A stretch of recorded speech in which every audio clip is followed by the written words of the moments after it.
So as you know, this is the Rita B. Leahy Doctoral Career Series, and we bring together alumni, students, and postdocs with the goal of exploring career options, a broad range of career options. We focus usually on one broad career area, and we try to bring alumni from different disciplines and perspectives and industries so that you as attendees can get a really good sense of the broad range of opportunities that are out there. Plus, you get some great advice from people who were where you are not so long ago. So today we have three panelists: Heather Epkins, Gregory Michaelidis, Katie Stanutz. And they are going to introduce themselves, but the slides do have the links to their LinkedIn profiles so that if you choose, you can reach out to them later. So I am going to stop sharing my screen and I am going to turn it over to Katie. Great. Thank you so much, Susan. And thank you all for being here today. I'm really excited to be on this panel. So I'm Dr. Katie Stanutz. I have a PhD in English from obviously the University of Maryland. I focused on multi-ethnic American literature for my doctoral degree. So I'll say a little bit about kind of how I got here and then talk about the work I currently do. So after I got my PhD, I was interviewing for academic jobs, but I really wanted more flexibility in my career than that. And just at that time, a job as an assistant director in university honors at Maryland opened up. And I was offered that job while I was still interviewing for other types of work, but decided for various reasons that academic administration was a better fit for me. So I transitioned into that kind of career path. I spent 2 years working in curricular development for honors, and then for personal reasons was looking to move to the Columbus area when my current job opened up. And so I'll say a little bit about what I do now. I am the undergraduate studies program manager for the Department of English at The Ohio State University. And so in that role, I direct operations for undergraduate studies in the third largest English department in the country, serving 2 major programs, 8 minor programs with about 1,000 students that are across about 5 different campuses, and thousands of students in our general education courses and electives.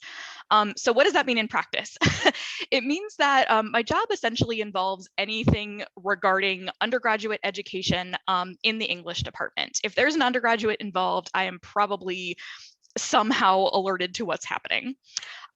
So I direct advising for our majors and minors. I manage all of our student recruitment for undergraduates. I advise faculty leaders on our curriculum. For career advising for students, I conceptualize and direct all undergraduate programming, and I oversee policies, procedures, and processes in undergraduate studies. So the basic day for me is being pulled in about 5 million different directions, which I personally really enjoy. And so to kind of talk about the skills that go into my job and how my PhD education and experience really influence my job, I'm kind of going to do a short little breakdown of how these things play out in practice. So about 30% or about 35% or so of my job is program management. And so that's kind of creating and overseeing all of the systems for how we work through different procedures and processes. So what we do when a given circumstance pops up. And that's for kind of our budgets, that's for advising, that's for selecting award winners, that's for transfer credits, basically everything. I also serve as, I consider a huge part of my role as serving as a bridge between how the curriculum in the English department works in practice or kind of works on the ground. That is how students interact with our curriculum, and how the curriculum is actually written by faculty and in kind of that overarching way. And so is the curriculum actually working the way that it's written and the way that it's intended? And how can we actually get the curriculum to really serve our program goals and outcomes? And how do we kind of tweak those things? How do we make that work? And so that's been obviously my PhD expertise in my field has been huge for that. And I would say even when I worked in honors where it was really interdisciplinary work, having that kind of background of knowing what goes into curriculum or knowing kind of how courses are being taught and what those kind of outcomes look like in different courses is really, really useful. I'd also say that kind of communicating policy and being able to absorb kind of massive amounts of information from university policy to kind of college policy to department policy to then what do we do when there is no policy, how do we proceed, I got from my PhD, like just being able to kind of take in all that information and turn it into something actionable. And then to get buy-in from people from different constituencies on that is huge. I'd also say that I often end up doing presentations for different groups, so students, faculty, donors, and I mean, my teaching experience, presenting at conferences, doing job talks for academic jobs, I use that every day when I'm talking to people. I would say about kind of 25% of my job is like communications, and that could be advising students, that could be working with student groups, that could be kind of event conceptualization and planning. And so that's a huge part of what I do as well. I would say how my PhD helps me there is I use my teaching skills every day. All of my events have outcomes for them. They're planned like lesson plans. And I think that really helps me kind of figure out what I want students to know from those events, what I want them to get out of them, especially when they're things like career workshops, and to really think through how to plan those events so that everybody's having kind of the best possible experience to get what I want them to get out of that event. I would say making persuasive arguments to different constituents. So how I make a persuasive argument to a faculty member is super different than how I pitch that to a student. And so getting to think about how to do that is, I think, a huge part of what I do as well. I'd also say thinking on my feet, being able to just respond to whatever someone throws at you every day. Admitted students ask you sometimes the most lovable but bizarre questions, and you just have to be able to respond with something you never expected someone to ask. So that's kind of, every day for me. I'd say a smaller part of my job is like people management. So supervising 2 full-time staff members and student employees. I think in grad school, you don't really learn how to kind of manage people, but I would definitely say that my leadership style came out of my experience in academia. And so I tend to work really collaboratively with people. I like to have a team that is really coming with different ideas, getting a lot of people to kind of pitch different ideas and be able to say what's kind of the best thing that we can do to really brainstorm that. And so I think my leadership style comes out of my graduate experience. And finally, what I consider to be a huge chunk of my job is essentially so the rest of the percentages is putting out fires, is dealing with whatever situation pops up that given day that, what do we do when this happens? And so that can be students in distress, that can be students being disruptive themselves, that could be instructor issues, that could be a global pandemic. And how do we turn all of our programming and advising for students onto a virtual thing in a day? And so normally if I ever look at my calendar and think, oh, I have more time than I think I do, I don't. The time is there for the fires. The time is there for firefighting. And what I would say is that the ability to do that really comes from my graduate work. The ability to say, even if I don't know an answer, I know exactly how I can find it, no matter how kind of like in the weeds it might be. The ability to kind of be able to research that, to know where to go, to figure out, even if I have no idea where to start, to be able to start that process. And also just navigating university bureaucracy. I tell students all the time, I have 2 PhDs, one is in English and the second fake one is in navigating university bureaucracy. So, when you're at a really big, Ohio State is a huge university, so figuring out kind of where to go for different stuff, it's pretty labyrinthian often. But how I do that is from my PhD. So I always say that like my job doesn't require a PhD, but like I couldn't do it without one. And I will say too that my previous job didn't require a PhD, but when I left, it did require a PhD. I told them, I said, if you want them to do the job well, you need somebody with a PhD. And that's what they ended up doing. So that's a little bit about kind of like my work, how those skills kind of go there. I think I'd be happy to answer questions about kind of more specifics of how I got into academic administration, networking, kind of career advice, anything like that in the chat. And I'd also be happy to do kind of informational interviews if you really want to know more about academic admin. So that's a little bit about me. Thank you.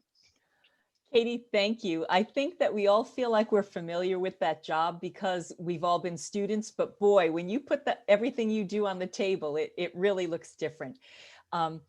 Super. So I forgot to say that everyone can put questions in the chat and we'll make sure that they get addressed either in the chat as the panelists go on or later in the Q&A. Okay, Gregory, you are up. All right. Thanks, Susan. Thank you, Katie. I certainly recognize some of myself in that, I guess. So for background, I'm Gregory Michaelidis, and I finished a doctorate at Maryland in the history department in 2005. So I still wake up with dreams that I forgot to take a course or forgot to finish something, and actually have to spend a few minutes in the morning, like terrified that, I put in all the work and didn't. But I did actually finish, and I focused on immigration history and national identity.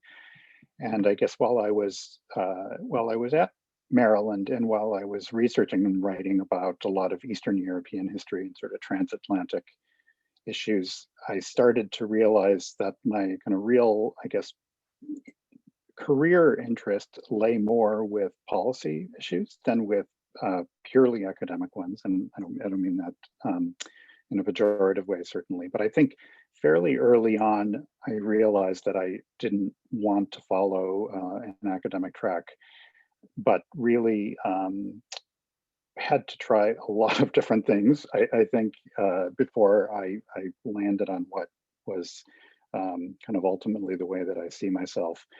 And I think by background, I'm probably a dilettante in kind of a good way, and really enjoyed taking on different things, learning about things that I had no maybe had no business otherwise getting into. But what happened while I was at Maryland was that my wife and I found out that we were basically both working full time and had to start working full time. And I kind of moved backwards into a couple different jobs where I was researching and writing about foreign policy, and really kind of caught the policy bug. I think a lot of people come to Washington and they end up, as lawyers, or they go to public policy programs and, head for Capitol Hill, or a more traditional approach to policy. But while I was still working on my dissertation, I spent a couple of years working at the Brookings Institution, and then a couple of years working for a small communications firm where it was a lot of research and writing. But while I was there and finishing up the dissertation work, I realized that that kind of a more Washington type career, if I could put it that way, really interested me. I didn't necessarily know that I would become a communicator, however. So I tell people that I kind of backed into a policy mindset, and then realized that a lot of in Washington, the sort of stereotype, or at least maybe even the reality, is that a lot of the majority of the effort goes into policy development or policy rollout, not as much into the communications of policy, and by policy, I mean very broadly, technology policy, could be immigration policy, national security, homeland security, that there isn't nearly as much effort in translating and talking about those policies with just general audiences or even specific audiences. So I've found myself, having spent some time at a few think tanks and doing a little bit of political advising on the areas that I had worked on as well. And I was an outside foreign policy advisor on the first Obama campaign in 2008. And so by that point had been doing, for a few years actually, had been doing a good bit of speech writing. And this is something I want to make a few points about, the very, very different world of communications and writing speeches and talking points versus writing in an academic style. And so I ended up in the Obama administration working first at the Department of Homeland Security, and then at the component of DHS that focused on cybersecurity and infrastructure protection. And now for the last two and a half years, I'm working at an organization called MITRE. MITRE is a nonprofit, and they run federally funded research and development corporations on behalf of the federal government. So they do systems engineering and technology work. And so I'm helping them communicate about work on health and health IT, homeland security, those kinds of things. but I guess I consider myself at heart when people say, what do you do? I think of myself as a storyteller first and foremost, and as a policy communicator. And again, using policy in a very kind of a broad sense. It could be government, it could be something much more technologically complicated. But what I see my role and what I really love doing is making complicated things understandable and digestible. I think there's kind of almost a public service in making sure that people can understand what it is the government does, or what it is that any organization that's committed to research or new knowledge. I've spent a bit of time teaching as an adjunct, and spent a few years working as a speechwriter at a university as well. But I keep coming back to that storytelling role as something that still makes me want to get up and go to work in the morning.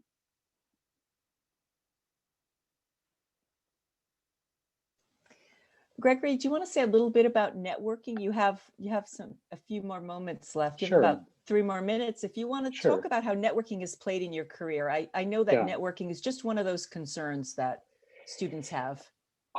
I'll be very candid. When I was an undergraduate and thought that I was somehow going to change the world as like a punk rock journalist, which was about the most ill-advised, ill-informed route that I could have chosen, I had seen networking as something that was, just kind of cheesy, and something that was, what it's what bankers do, right? Or this is what lawyers and lobbyists do. And it really took me a while to realize that you can be very true to yourself and very humble and still build up a network of people who are interested in your work and you're interested in theirs, and who are willing to give you kind of honest feedback. It doesn't have to be about the authority or the wattage of the individuals. It's not about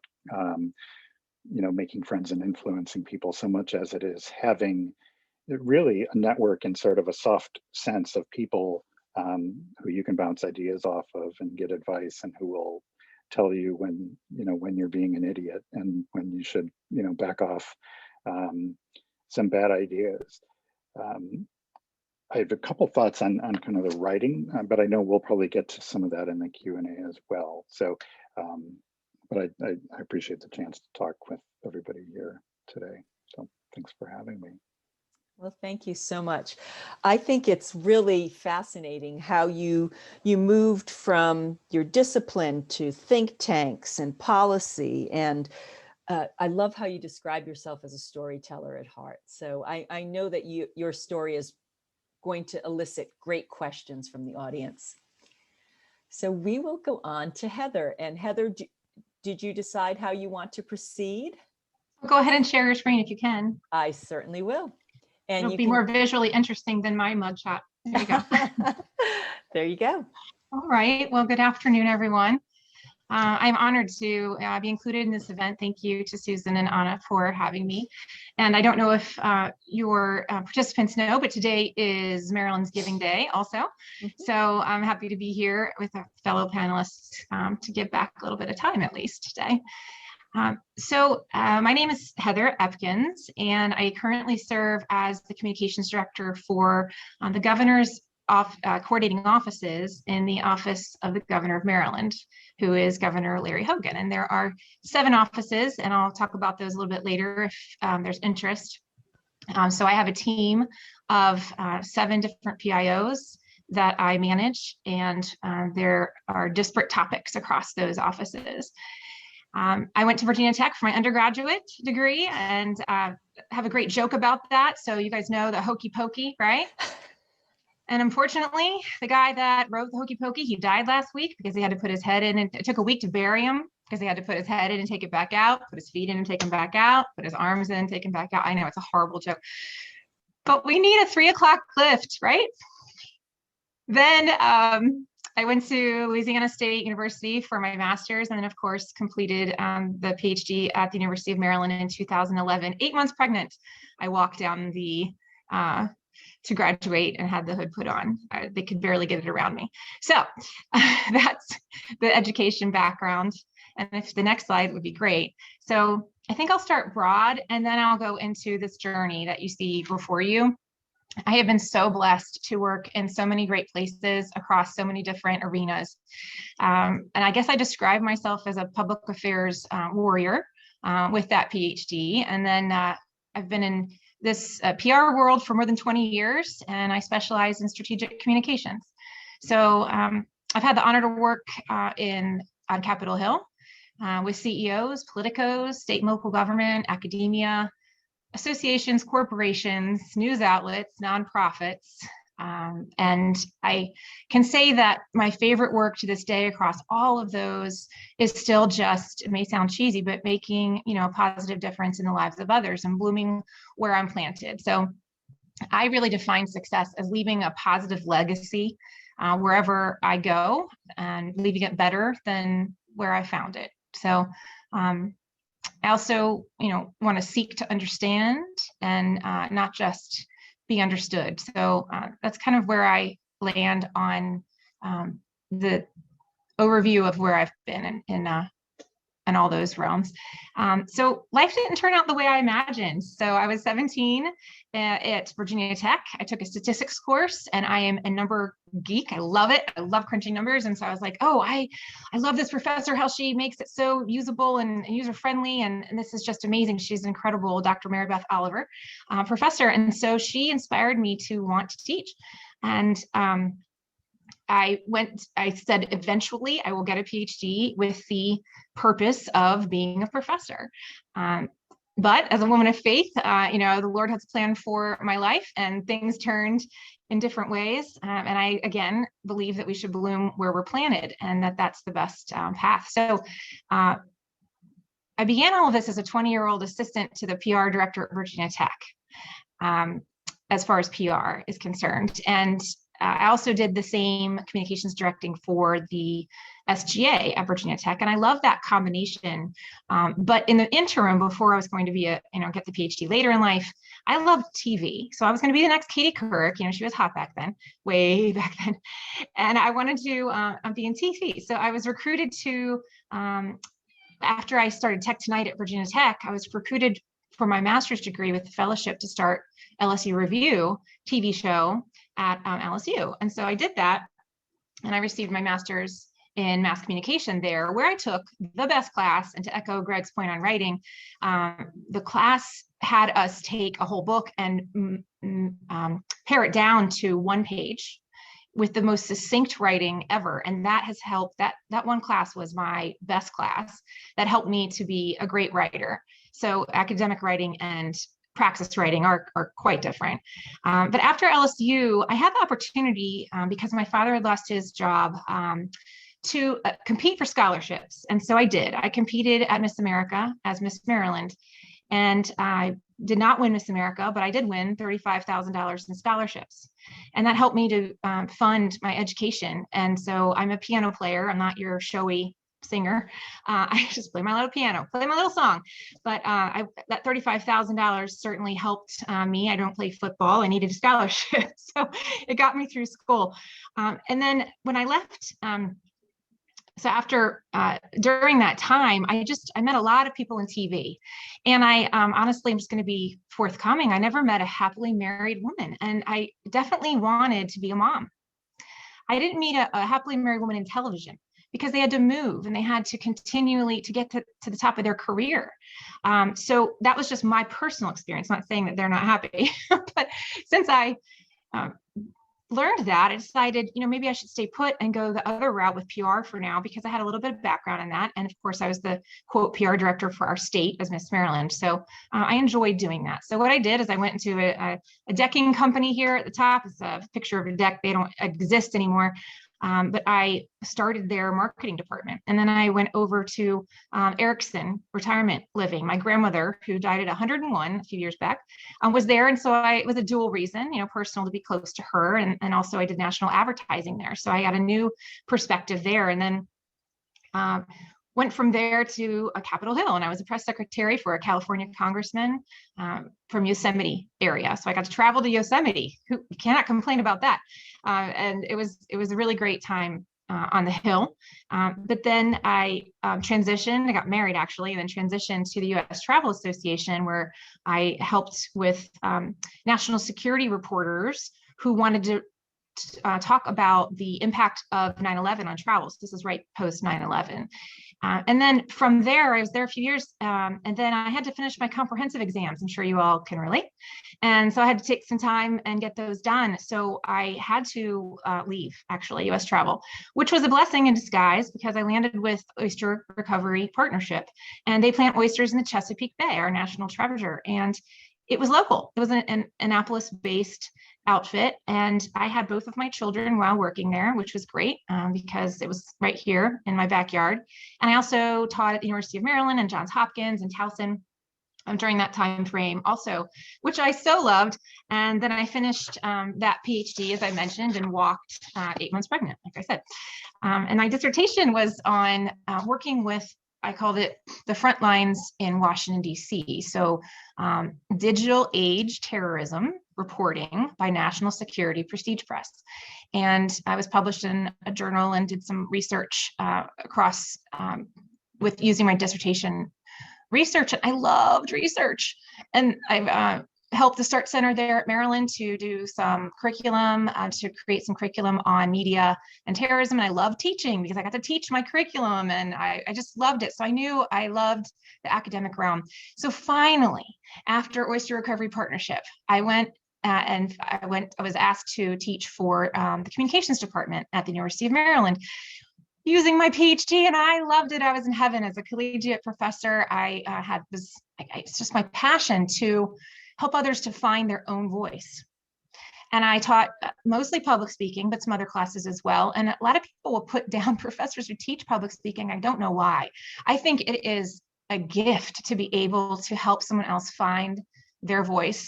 I think it's just an incredible honor to be part of that process. So, but then I was given an offer to come back to Annapolis as a job in politics. And my then husband said, that's what we're going to do. So I left teaching and came back into politics here in my hometown to the state's attorney's office. And it was a fascinating job. Most people don't even know what a state's attorney is, but I had to relate very gory news about lots of crime to the public. So that was an interesting position. And then long story short, I moved into state service. So I've been with Governor Hogan since February of 2017. I started with the Maryland Environmental Service, and now I'm with the governor's coordinating offices. And I love my team. I love my job. When I was at Virginia Tech, I was told, because I took too many communications classes, that I couldn't graduate because I didn't have enough, well-roundedness. I needed to go take underwater basket weaving or aerobics or whatever. And I went to the dean and I said, I'm sorry, I love every piece of communication. So I took a lot of communication electives, and I'm sorry I'm not as well-rounded as you'd like me to be, but are you telling me I'm too educated to graduate? And she agreed, and she said, okay, you can graduate. So anyway, I'm a comms geek is what I'm trying to say. And then what else did I want to say? Oh, that GoVax slide, Susan. So that's what I'm in part of right now, is the GoVax campaign. And it's basically the largest public health campaign ever across the world, right? We're in the middle of a pandemic. As part of my job, we are to encourage confidence in the efficacy of the vaccine and to help to end this pandemic. So that's been interesting. And I've used a lot of the PhD skills that I have to help to forward that campaign. And I use PhD in not only research and strategy, I use PhD for media relations because my PhD was about media relations. So, and I, backing up to the association job, that's where I first cultivated those relationships.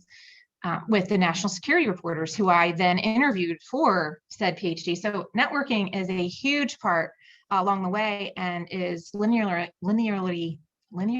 yes, connected throughout all of my jobs, at least my career path. And then I want to echo Katie in, when she said communicating policy and the buy-in of stakeholders. That's huge for a PhD student, but also in our jobs. And so those skills that you learn going through to get a PhD are immensely powerful and empowering as you move forward. And I'd say the biggest skill that we have as PhD or as students is persistence, right?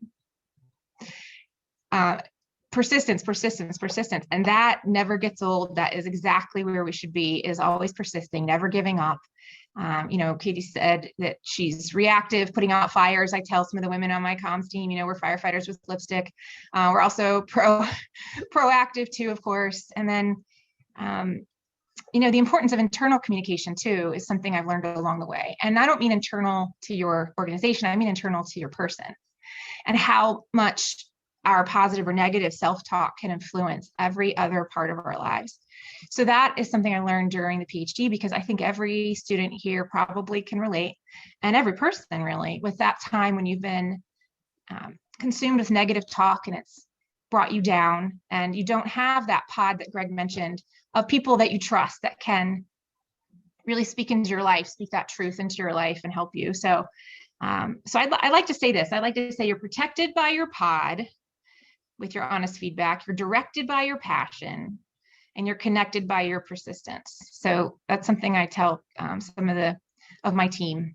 And I'd like to end with that. Thanks. Heather, thank you. The work that you are doing on behalf of our state right now is so important. And it's amazing that you are here with us today. I swear, we always get panelists that stories fit together beautifully.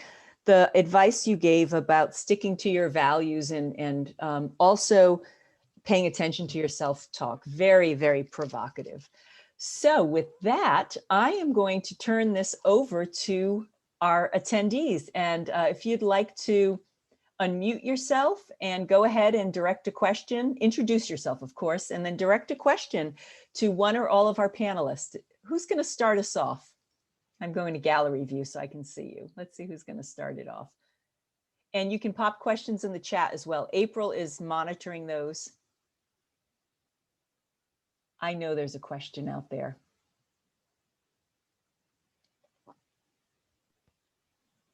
This doesn't look like a shy bunch. I know.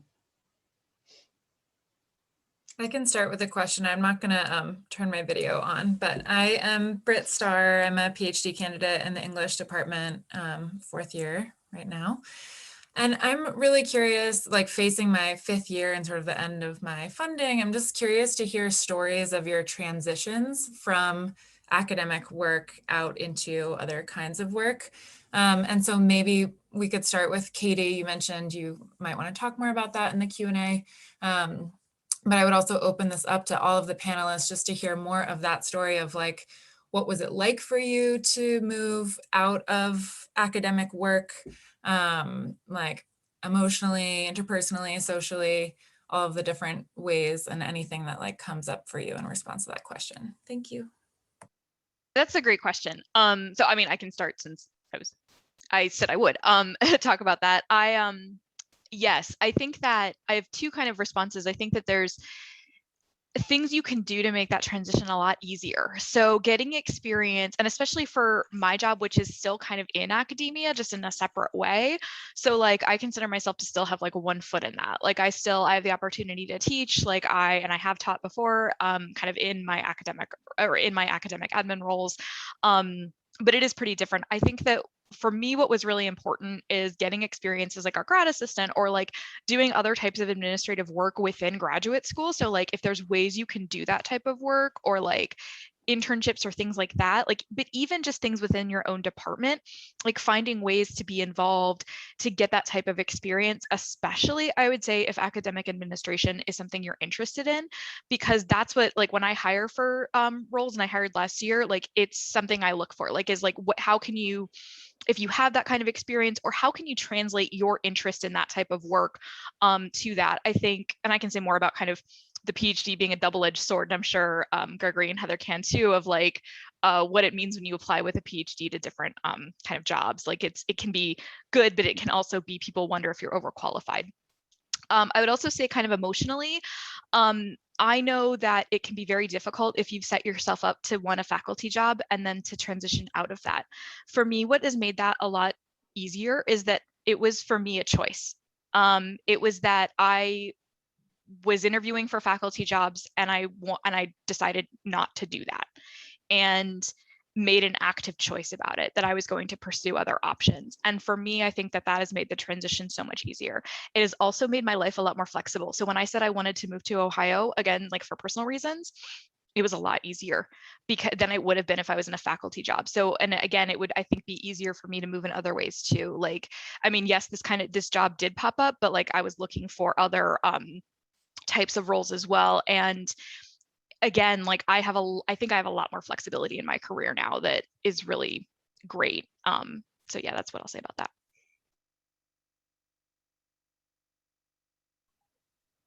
Greg, did you want to go or should I answer?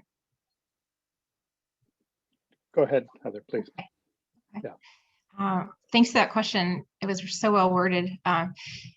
For me, it took me 8 years, first of all, to get through the PhD because I was working full time at the same time. So I had a really non-traditional route.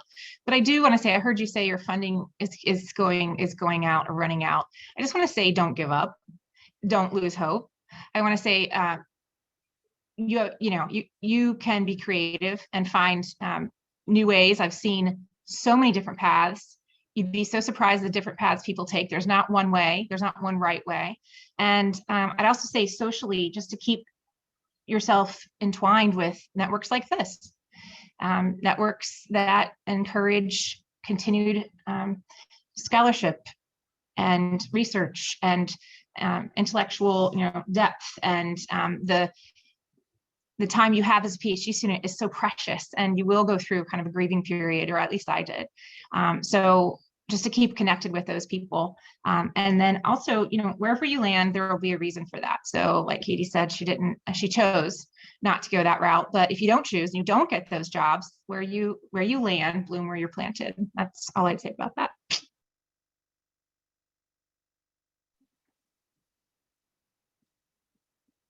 great. I can't improve upon that, so we could take another question. I dropped in the chat a book that just came out called Leaving Academia, and the author, I dropped an article in there too.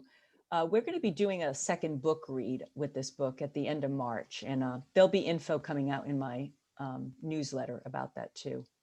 So let's get some more questions.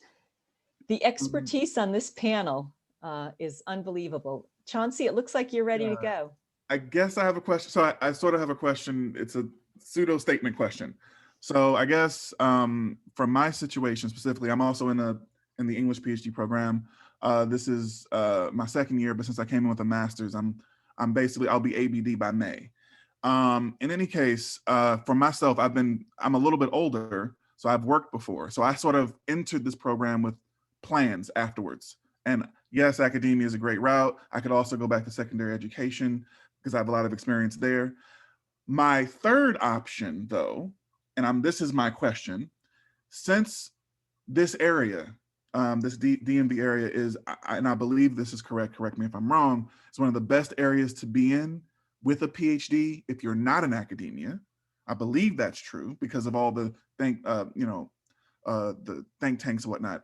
I'm trying to think of a tertiary plan, just in case, even though the first two I'm comfortable with, of other places and things I could, I guess, apply for that would fit that mold. There were a couple thoughts I had, like education consulting, or things like, AIR, Academies, Institutes of Research, things like that. But I wanted to see if I'm on the right path with my thinking, or if there's other things I should be considering, given the diverse aspect of my, I think, background. Thank you. I have a couple thoughts. It's a great question, and I wish I had 1/5 of your foresight and planning abilities when I was doing this myself. I actually had taken a note here about the range of things in the DMV area, and I completely agree with your point on that, Chauncey. I lived in a few different cities, a few different areas, and I think that DC has some unique qualities to it that really do make that true. You've not, with not just the diplomatic and the press focus here, but also with the trade associations, including all the ones for academics, for education, for higher ed, where a lot of the skills that you're developing can translate. So I would absolutely support you on that point. You can't lose, Chauncey. I'm going to just jump in and remind everyone that doctoral career services are continuing to grow at Maryland, and you can check out all of the services. We have a number of tools that you can use to answer that question, Chauncey, like what are my career options? And I'll just name them: Imagine PhD and Aurora. And I'm going to drop the link to the webpage that has the links to those tools so that you can start that. Great, great question. Just to kind of add to that, I think there are a ton of options, and I think I also want to commend your prep on this, because that's great. And I would say one of my best friends from the PhD program had secondary education experience, got her PhD, and is now back in secondary ed, and she loves it. And that was by choice as well. And so if you want to email me, feel free, and I can probably connect you guys. But I would say too that I think what would be interesting for you would be to look around for those kind of options, and then look at what kind of qualifications they would want to, and then think about how you can get that kind of experience within your program. So whether that be if they want kind of certain types of skills, how can you be getting doing a grad assistantship, maybe a half-time grad assistantship, to be helping with that kind of stuff, to really set you up for that. Because what really makes you stand apart, the PhD is at one part, but if you have that kind of that cherry on the sundae experience too, that for me, if I'm reading that application, even in what I do, that just sets it apart. And so that's what I would encourage you to do, is to when you think about those different options, to look at those kind of sample job ads, and think about how you can get that kind of experience. Because if you think about that now, you're going to be set up so well to have a ton of different options when you graduate.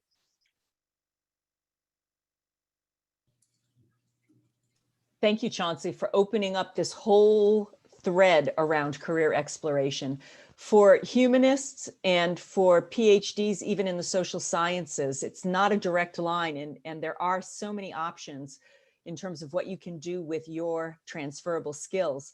But as Heather pointed out, values matter a lot, right? What's important to you matters a lot too. So let's go on to another fantastic question. Who's got one? I have a question. I was wondering, for actually all of the panelists, if you could all speak a little bit about how to navigate the job market of the field that you're specifically in. I would like to hear from everyone, and maybe, for example, with Katie, I know that you're working in higher education administration, but I'm assuming that that job market is very different than the academic job market that most of us are familiar with.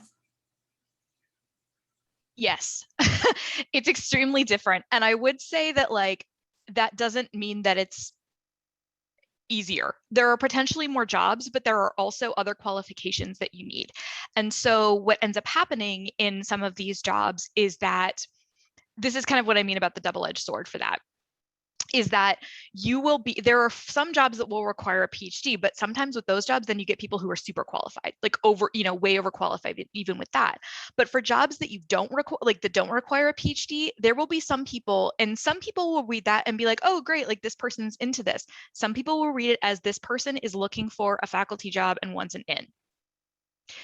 I don't think that's the right way to read it, but I've also read application. Like, so what you need to do in your application is to make a great case for why, like, this job, like, and why you see yourself in this job. Like, it's like you need to kind of convince them that you are not just thinking of this as like a PhD, like, oh, I want a faculty job, or like, oh, that this is what this is in some ways. Like, so that's what I would say about that, is that like it's a different market. I would also say that it tends to be, so that's why when I say, like, if you can get those opportunities to get that kind of experience in, like, you know, event planning, in like working with students in advising in some way, and again too, like, and I know Maryland has great graduate assistantships, like really, like that was so useful for me too. And just like kind of, that was so useful for me in having that experience and being able to call upon that. It also helped me build my network. So when I was applying to different jobs, like I had people kind of call in of like, hey, like give this girl a look, like she's great, you know, like, and that helped, I think, too, with that. But you kind of have to like almost explain why that's the job. It's not like, oh, I want to do this. It's like, this is why this particular opportunity is good for me in that. And so it is very, very different than the academic job market. But again, you're also kind of competing with people who have other qualifications. And so, like, for instance, like we recently hired an advisor, and we had people with PhDs apply. But then there's also people who have more advising experience. And so it's, again, how do you kind of really thinking about why that job and how to position yourself vis-a-vis that job, essentially. And so, yeah, like I dropped my email in the chat. If anyone wants to talk, if like you're really interested in academic administration, please feel free to email me. Like, I'm happy to talk about it more, because like, especially like how to translate a resume into it, or a CV into a resume, how to kind of apply for those jobs, how to navigate that double-edged sword of the PhD, so that like you're presenting yourself like in a way that's going to indicate like, yes, I really do want this kind of opportunity, because it is kind of different in that way. And like, I'm at a point in my career where I have to do it less now, but definitely both of the jobs I applied for, like I had to make it very specific that it was like, no, this is the kind of role I'm looking for. And I know that, and like, this is what I want to do. Even if you're hedging it, just do that. Like, you know, it's just kind of make that clear. And so, yeah, so that's what I would say about the kind of academic admin side of that. And like I said, in the chat, email me if you're interested in more. Greg, why Hey, I don't want you to take go? your persuasive. I was going to say, Katie, I want to take your persuasive communication class. You're great. Heather, why don't you go ahead, since you're on? Well, sure. I was just going to also add that I think Susan put in the chat, informational interviews are a fantastic way to learn a little bit more and to get into your foot in the door, of course, without them, paying you and just, offer to take them for a cup of coffee. But I really wanted to drive home the point today to really think about your brand and how you're going to build your own brand, your personal brand. And a tool that I use, and I think the tool that a lot of people are using right now, of course, is LinkedIn. And so I highly recommend that you have a LinkedIn profile. If you do not, you build one if you do not already have one, and that you pay special attention to the testimonials. That every position you have along the way, you ask someone that is pleased with your work to give a testimonial to your work. So someone can quickly look at everything you've done and see what kind of person you are, not just your writing samples, but your personality and how well you collaborate with others, et cetera. And then Nicole, I think you asked about specific ways to find positions within our areas. So for communications, especially in politics, Brad Traverse is a great website to look at. And of course, maryland.gov. And then go under jobs. I have to make a plug, right? And then you can also email me if anyone's interested in internship, or as Katie offered, to look at a resume, or just to talk about your career path. Happy to help. Yeah, I'll just add, and there was a question in the chat too from Haley Gibbs that I think actually can tie into this. A question about what is something that we wish that we knew or had anticipated, and for me, I think it's getting comfortable and really mastering it. It's mastering and unlearning a few bad habits from kind of grad school, because grad school writing can be it can be a pretty indulgent, way of writing that doesn't really translate very well. And if I had one bit of advice to future self way back then, it would be to get comfortable and get get good at writing short. And by writing short, I mean, practice writing an op-ed that you're going to pretend that you're going to place, and get really good at being able to persuade somebody in 600 words, and then try to do it in 200 words or try to do it in 80 words, because that really is the kind of coin of the realm for so many of the careers in Washington that involve policy, that involve media and advocacy, and to the point where sometimes people think PhDs may be overqualified. I had to convince people that I think within the DC realm too, where things move really quickly, that the perception might be, oh, you've got a PhD, you're going to start ponderously talking about your research, when what I need is somebody who can bang this out in 15 minutes, or somebody who knows how to summarize something and be really kind of terse and to the point. And you're like, no, trust me, I'm not going to make you read my 320-page dissertation. So that I think is, to my mind, just really one of the things to get very comfortable with and to practice, that may not be quite as natural of a skill for somebody who spent the last several years at the Library of Congress and now is assembling their kind of masterwork on something. That's great. Words of advice, something you wish you knew, Katie, and then Heather, and then we'll see if we have time. There's a last great question that can wrap us up, but let's hear your advice. What do you wish you knew?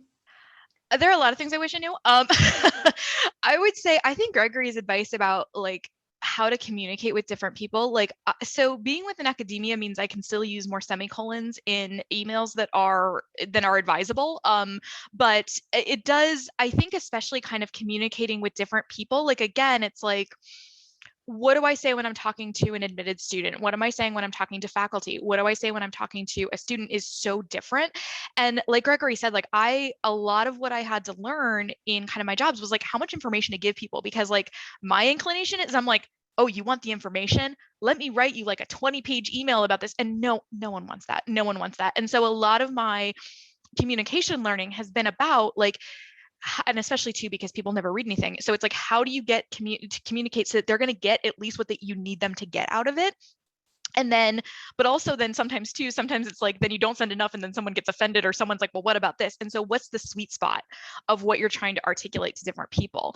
And I think this is even more important during COVID, when there's not really a chance to pop into someone's office. And so, I think there's certain kind of ways that you have to learn that sort of thing. And I just completely agree that the way you communicate with people is so different.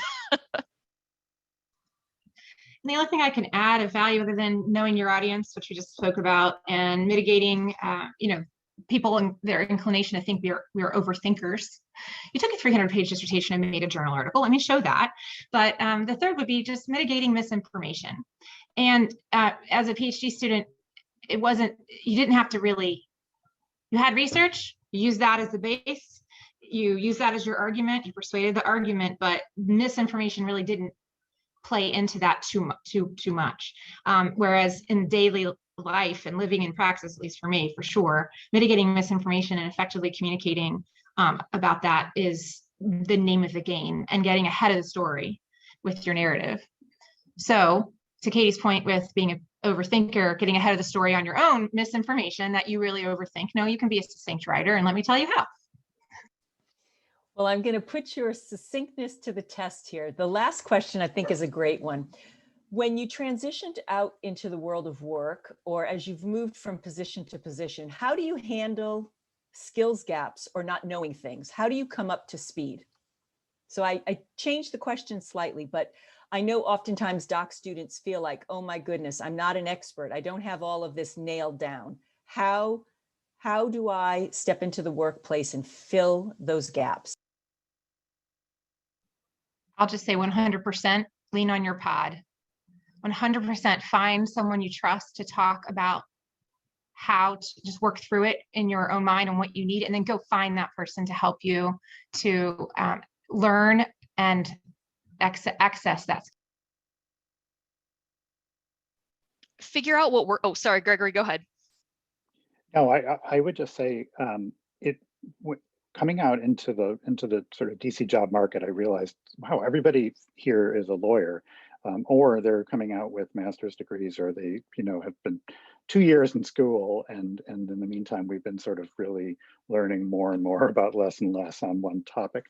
But nobody ever accused lawyers and others of not having confidence and of not kind of telling their story pretty well. Whereas I think doctoral students have a habit of maybe being, self-effacing to a fault and not knowing your own strengths and feeling as if you're kind of starting back on your heels a little bit. And I think that getting over that and whether it's a networking pitch or whether it's just, taking the 30 seconds to tell somebody, here's who I am, here's what I do, here's where I'm hoping to go with it, is something that I really wish that I had kind of practiced more, because that confidence can be tough to summon, especially when you're doing a lot of solo research, you're doing a lot of writing, and it can be that kind of existence very different than a lot of the work world that I've experienced. I think 3 things. Have confidence in yourself. Like, I think what Gregory just said about that, like, more than you think you do. And I think with PhDs, we're very set on kind of being like, what is the nuanced sense of this? Like, and it's always like, it has to be exactly kind of this way. And like, it often doesn't. And so just kind of trust in yourself that you can figure this out, like that, approach it like another problem or research question that you have. And so kind of think through it that way. Trust in yourself that you can learn it. A PhD teaches you to learn things constantly, to unlearn them, to relearn them. Trust that you'll learn it. 2, figure out what works for you. Like I said, my job is often like I am doing about probably 60 different tracks in one given day. And so I kind of just had to figure out, okay, what methods work for me. Now, they would never work for somebody else, but figure out what works for you and put those methods in place. I have a complex system of to-do lists that like keep me on track, but like figure out what works for you. And 3, fake it till you make it. Never lie about something, never give people wrong information, say, I'm not sure about that, but let me get back to you, and then follow up with them. But also just, you got to roll with it sometimes. My 3rd day on the job, I had to have a meeting with an admitted student to talk about why Ohio State's English department was great. And so I roll into there, I'm just like looking over some curriculum sheets ahead of time. And I was like, let me tell you why you should attend the Ohio State University. I didn't know anything. I just moved there. I had to learn every new advising system, it was very different than, like, it was a Big Ten, Research One institution, but like every system was different. And so fake it till you make it. Don't tell lies, but tell them what you do know. And if you don't know it, follow up. Trust yourself that you're going to learn it. And now, like, I've been in my job 2 years. Like, I feel like all of the like fear and kind of like, oh my goodness, I'm never going to get a handle on this. You will. So just trust that you can do it. I really agree with Katie on that last point. That is a fantastic end to one of our best panels ever.